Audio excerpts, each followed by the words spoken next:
What the fuck is standpoint theory?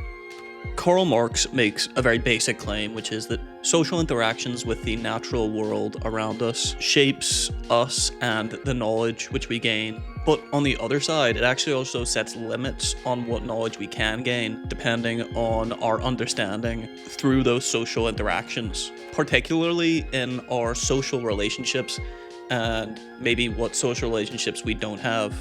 Let's say, theoretically, you are living in Ireland. Most of your social relationships are going to be based in an Irish understanding of things.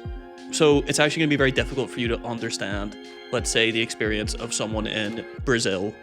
There's kind of a limit on your knowledge. You can read about people in Brazil, you can read about their life, but there's an experience-based knowledge that you're probably just never going to be able to get without actually being there and actually interacting there.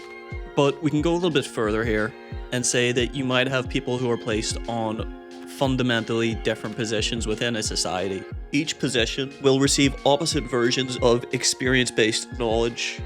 Let's say you have those in a very dominant position in society and those in a very oppressed position in society. Each will have a very different view of what society looks like due to their positioning.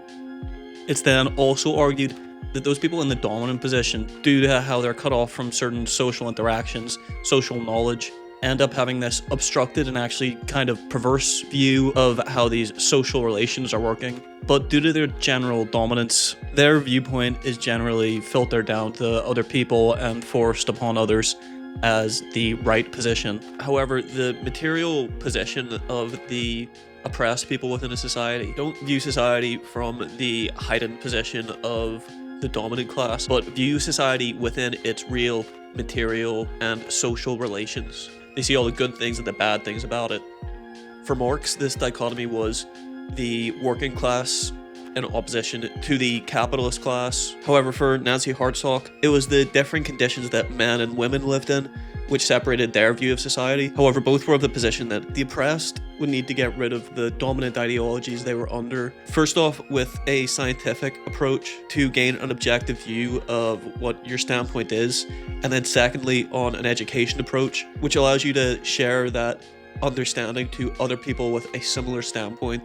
While some people maybe won't agree with Marx and Hartsock here, I think it's interesting to kind of think about how maybe your position in society is going to have an effect on your knowledge and what that might mean for the actions you take around that knowledge.